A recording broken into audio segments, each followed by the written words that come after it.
Assalamualaikum warahmatullahi wabarakatuh. Selamat pagi kepada Profesor Sutiah dan selamat pagi kepada teman-teman kelas B Magister Pendidikan Agama Islam. Nah, terima kasih saya ucapkan terlebih dahulu kepada moderator yang telah memberikan saya waktu sebagai pemateri kelompok 4 untuk menyampaikan hasil materi diskusi saya dengan judul Pengaruh IPTEK dan Sistem Komunikasi terhadap Pembelajaran di Sekolah Dasar atau Madrasah Ibtidaiyah berbasis ICT bagi peserta didik tingkat pendidikan dasar, sekolah dasar atau madrasah ibtidaiyah. Perkenalkan, saya pemateri kelompok 4 Viana Sohibatus Solihah, NIM 21011112100015. Nah, pada zaman sekarang yang sangat marak perkembangan teknologi informasi dan teknologi komputer, maka pendidikan juga diharapkan mampu untuk berjalan beriringan dengan teknologi yang sedang berkembang. Dari sini kita ketahui bahwa pendidik yang baik adalah pendidik yang mampu mengintegrasikan teknologi informasi berbasis komputer dalam pembelajaran agama Islam tentunya untuk kalangan SD maupun MI. Nah, sebelum memasuki lebih jauh lagi apa itu ICT dan bagaimana pengintegrasiannya dalam pendidikan, maka terlebih dahulu kita harus mengetahui apa itu pengertian dari ICT. Nah, ICT ini merupakan kepanjangan dari Information Communication Technology yang dalam bahasa Indonesianya bisa diartikan sebagai TIK. TIK ini adalah kepanjangan dari Teknologi Informasi dan Komunikasi. Nah, dari pengertian ini, maka bisa kita ketahui bahwasannya ICT ini adalah sebuah media yang mengcombine teknologi, informasi, dan komunikasi untuk dimasukkan ke dalam proses pembelajaran, di mana nanti proses pembelajaran ini diharapkan lebih efektif, lebih efisien, dan tepat guna serta tepat sasaran, sehingga peserta didik ini dapat memahami materi sebaik mungkin. Nah, manfaat dari diterapkannya atau digunakannya media ICT ini dalam proses pembelajaran adalah dapat dengan efektif untuk membantu guru menyampaikan materi pembelajaran kepada peserta didik, yang mana hal ini dapat memudahkan akses sebagai peserta didik untuk mengakses materi pembelajaran.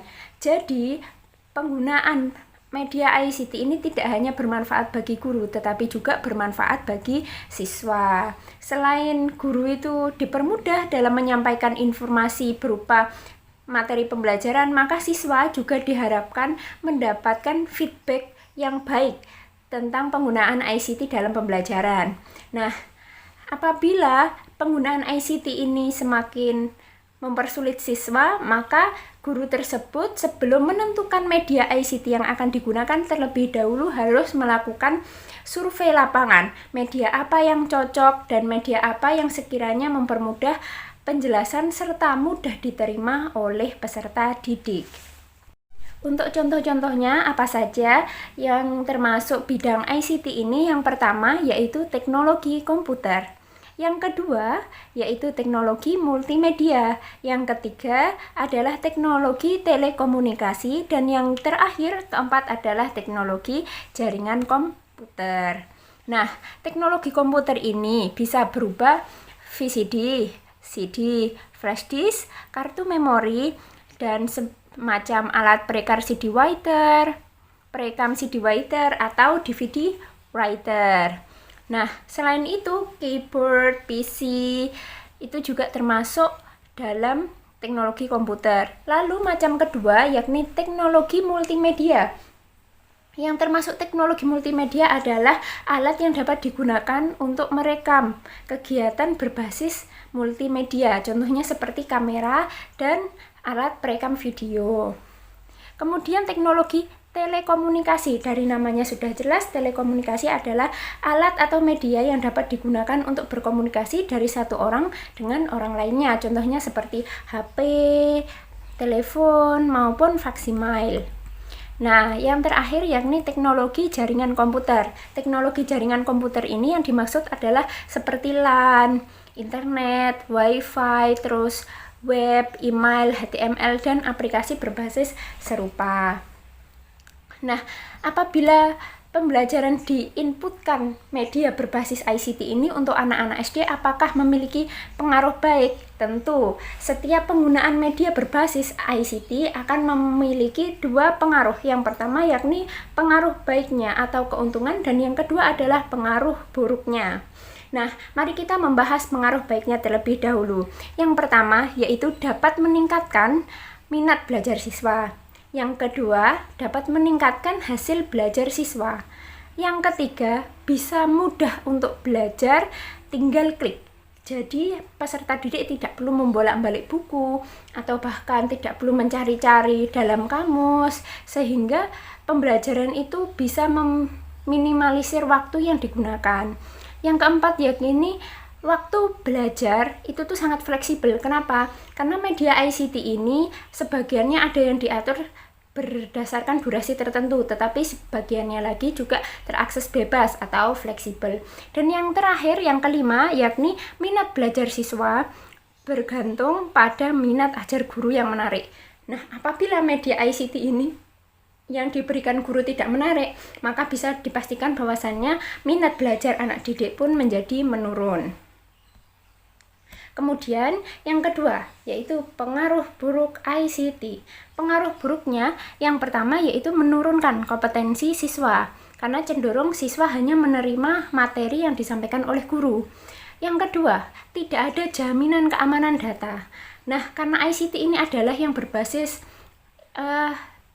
pengembangan teknologi informasi dan komunikasi, maka belum tentu data yang diinputkan, data siswa, ke dalam situs atau media bisa terjamin keamanannya. Siapa tahu ada hacker yang lebih profesional sehingga dapat membocorkan data. Kemudian yang ketiga ini adalah kurangnya motivasi belajar tanpa ada pembelajaran tatap muka.